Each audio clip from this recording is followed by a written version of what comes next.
Hello everyone, today we'll be talking about a romantic fantasy film called The Mermaid. Be ready for some spoilers ahead.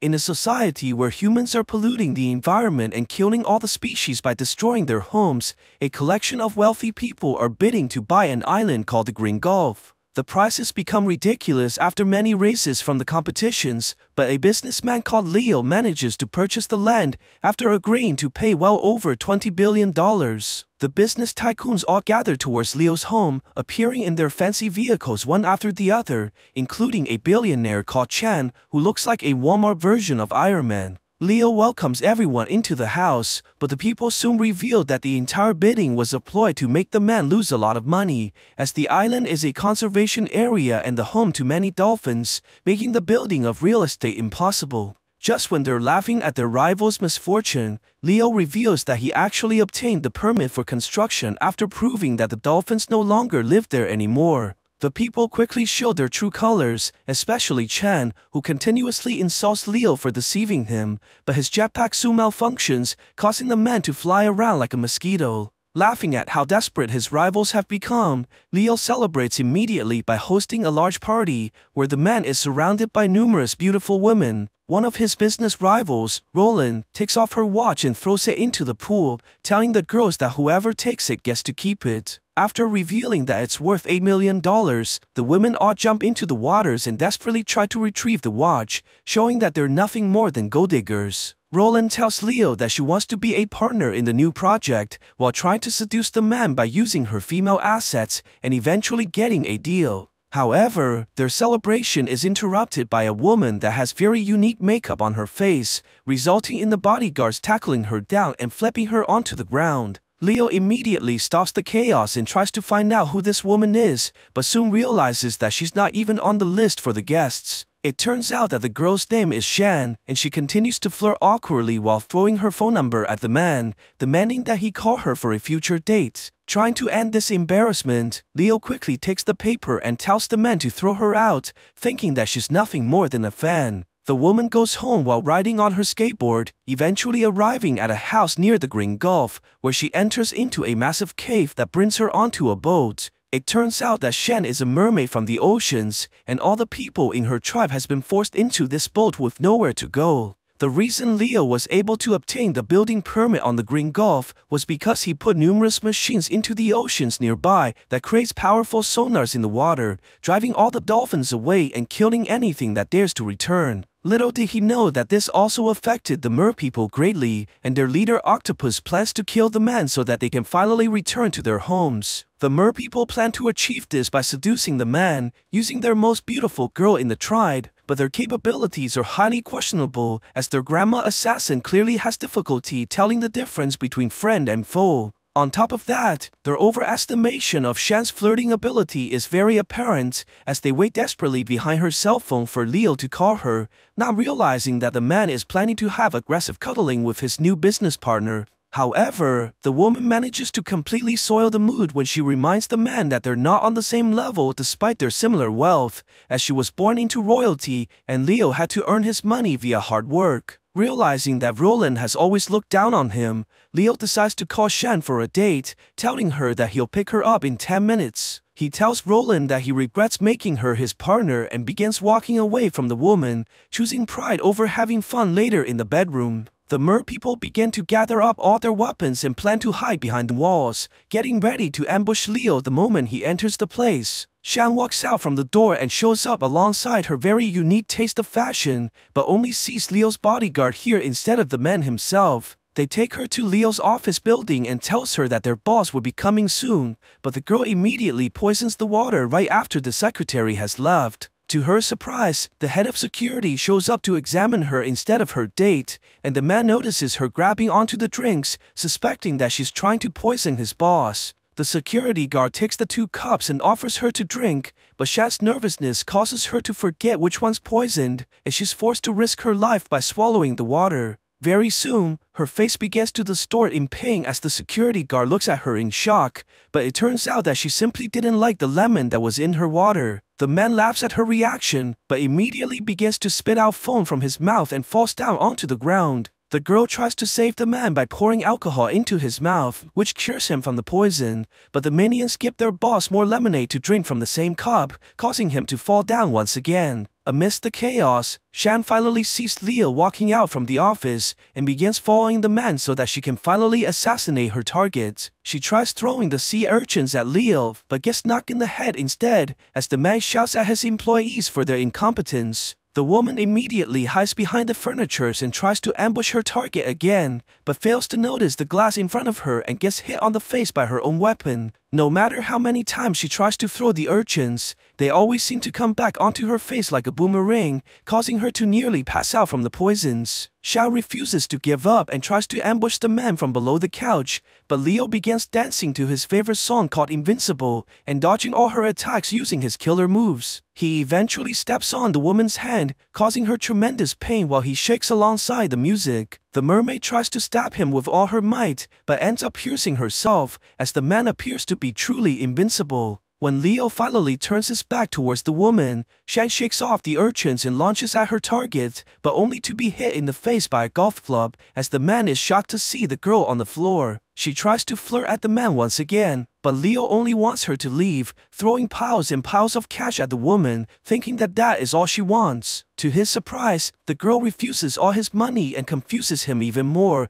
as he has never met anyone like her before. Just when the man is about to leave in frustration, he quickly turns around towards the woman and begins acting like he's in love, trying to put on a show for Roland who just arrived. Leo takes Shan into his arms and pretends to be having a great time, as Roland stares at the girl using her venomous eyes that's full of jealousy. The mermaid decides to take Leo to have dinner, but the man is shocked that she took him to a restaurant on the streets, refusing to eat something that he thinks is made for peasants. However, the man is unable to hold back his hunger and begins devouring the chickens alongside the girl, realizing how good the food actually is. Surprisingly, Leo begins crying as he finishes eating, reminiscing about his childhood when his family was very poor and they had to steal chickens that tasted exactly like this. Ever since that day, he swore that he'll become the richest person in the world and never suffer like that ever again. But Shan thinks that the man's goals are very silly in nature. She tells Leo that money is not worth anything if one day the planet can no longer harbor even a single drip of clean water or a single breath of clean air.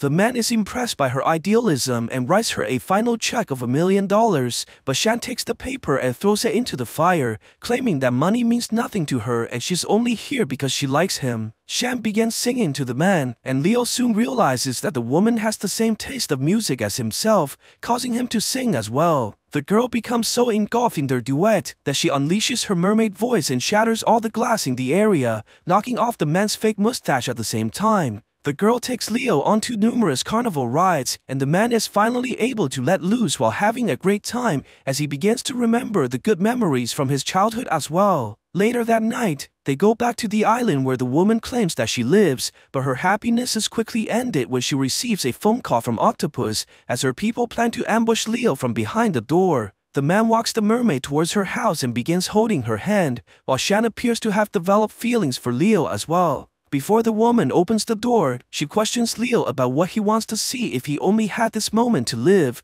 and the man answers immediately that he would only look at her. Shan is moved by Leo's answer and takes off her clothing, trying to reveal that she's a mermaid, but the man fails to see anything without lies and suggests that they go inside so that he can properly examine her. Shan smiles and walks into the room, closing the door and saving the man's life, as Leo thinks that the woman is playing hard to get. Octopus is furious that their target has apparently escaped, but Shan immediately receives another phone call from Leo, asking her to go on a second date already. The mer people hears this and begins chanting for Leo's death, but Shan is clearly very conflicted about her mission. The next day, Leo takes the woman to a sushi restaurant while Octopus plans to disguise as a chef and kill the man himself, but before he can make the move, numerous bodyguards appear and ruins the plan. In order to avoid suspicion, Octopus has no choice but to pretend that his tentacles are the meals and begins cooking them on the table while trying desperately to hide the suffering. The chefs make the situation even worse as they cut off the tentacles using very painful methods, causing the octopus to make increasingly terrifying faces as Leo thinks that this is all part of the act. Eventually, the man is no longer able to endure the pain and spits out a cloud of ink, escaping from the windows in the last moment. Shen tries to explain that this is part of the man's performance, while Leo pays little attention to what just happened as he has more important announcements to make. The man takes out a wedding ring and puts it on the woman's hand, trying to marry her right away, as he realizes that she's the best thing that's ever happened to his life. Shen has trouble accepting this and calls the man a fool, showing Leo her knife and touting him that she's here to kill him. But the man knocks away her weapon and proceeds to kiss her passionately, while the woman cries from the conflicting emotions. Their embrace is quickly interrupted by Roland as she walks into the room, forcing Shen to leave from the embarrassment. The woman is furious at Leo for loving someone else, but the man has no interest in her and demands that she stop following him from now on. Later that night, Octopus is furious that they failed to kill their target once again and begins suspecting that Shen has actually fallen in love. Although the woman denies the accusation, Octopus wants her to look in his eyes and swear, but this becomes difficult as the grandma turns on the ceiling fan, making the man spin in frustration. However, their arguments are interrupted by knockings from the outside, and Shen opens the door, only to see that Leo has come to apologize. The man notices the mermaid's fishtail and sees numerous other merpeople in the room, but he's quickly captured before he can run and knocked unconscious. When the man wakes up, Octopus shouts at him with anger and shows him all the tribesmen that his company has hurt, deciding to kill him right away. But Leo begs for them to stop, stating that his death would not disable the sonars. He wants them to give him a second chance so that he can disable the machines, as he never expected the sonars to be so harmful. But the octopus is blinded by rage and begins choking Leo furiously. Luckily, Shen is able to cut off the tentacle in the last moment, saving the man's life and giving him a chance to escape, while everyone looks at her in shock. The octopus becomes infuriated by the woman's betrayal and tries to kill her, but is ultimately unable to slay one of his own people. Leo immediately goes to the police and tries to explain what just happened to him, but after hearing the man's descriptions and drawing out the suspect, the officers have a hard time keeping a straight face as they nearly choke themselves out by laughing. With no other choice, Leo decides to examine the sonars personally and tells the doctors to blast the machine right at him. A powerful shockwave charges towards the man and causes him great pain, quickly forcing Leo onto the ground as he yells for it to stop. To his surprise, the doctor tells him that they only used 10% of the machine's power. Realizing the harm that he's done, Leo immediately tells the board members that they have to stop using the sonars, but the people all disagree as the construction has already started. Roland shows up as well, and after hearing the board members' complaints, the woman unexpectedly agrees with Leo and orders the sonars to be turned off. After finally shutting down the dangerous weapons, Roland wants to know the reasons behind the sudden change of plan. Thinking that the woman is on his side, Leo tells her everything about the merpeople and how they're stuck on the island because of the company's sonars. However, Roland is not surprised at all by this information, as she reveals that her team has been searching for the existence of mermaids for a long time. In fact, they have already found multiple bodies of the merpeople, and now they can retrieve live samples, making their company unthinkable profits as a result. Realizing that the woman is out for blood, Leo immediately tries calling Shen, but she never picks up the phone. With no other choice, the man drives quickly towards the mermaid's location. At the same time, Roland tells all her men to head towards the island as they prepare to capture and kill all the merpeople like their animals. The mercenaries arrive inside the boat and find the place to be completely empty, but after diving into the water, they soon discover that their targets are all hiding inside the pool. The humans quickly point their guns and begin shooting furiously without mercy, causing great injuries to many of the merpeople and turning the water red. Very soon, the victims are forced to jump out from hiding as they try desperately to evade the bullets, but ends up stranded on the surface as a result. The humans show no sympathy towards the merpeople as they begin chopping at their targets and bagging them like nothing more than fishes. Shen jumps out from the water and tries to escape away from the flying weapons, but she quickly gets surrounded by the sheer number of people chasing after her. Luckily, Octopus manages to save her from being captured as he grabs onto her using his tentacles and launching her away from the boat, sending her directly towards the waterfall.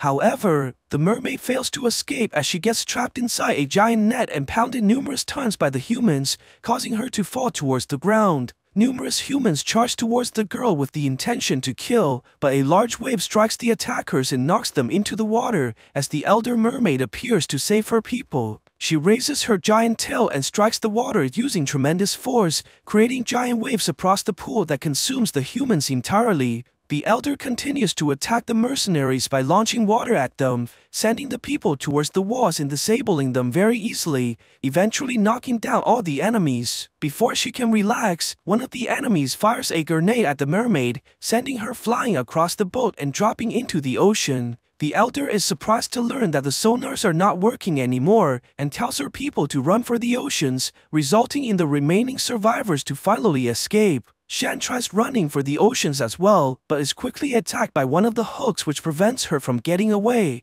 The mermaid charges desperately away from the boats, but the floaters prevent her from diving deeper, and eventually she's caught up by a helicopter that Roland is in. The woman aims a rocket launcher at Shan and fires the missile, causing a huge explosion underwater that sends the mermaid onto the surface as her body is severely wounded by the attack. The mercenaries quickly surround the girl while Roland tells the men to kill the target, trying to take vengeance for stealing her men. At the same time, Leo is stuck in traffic and tries desperately to call for help, but his men are all stuck in the rush hour just like himself. To his surprise, Leo notices one of his business rivals who owns the jetpack and finally sees a way out from this madness. Just before the mercenaries can fire their weapon, Leo flies in to save the mermaid like a superhero and tells all the men to stop, but Roland grabs the gun and shoots without hesitation, destroying the jetpack as Leo tries to protect his friend. He carries the mermaid and runs quickly for the ocean, but Roland continues shooting her gun and hitting the man multiple times. Leo refuses to give up his friend despite being heavily wounded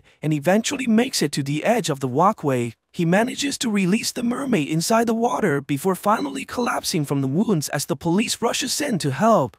Sometimes later, an author arrives inside the main character's home and begins to interview Leo, trying to find out the truth about the mermaids, but the man simply laughs and tells him that these are only fairy tales made by people. However, Leo quickly reveals that he's no longer single and currently married to Shan, who's able to disguise perfectly as a human. The two dive into the oceans and the mermaid shows her husband the wonders and beauties inside her world as she's finally together with her people. So what do you guys think about this movie? Let me know in the comments below, and if you like my video, please press like and subscribe for more. I'll see you guys next time.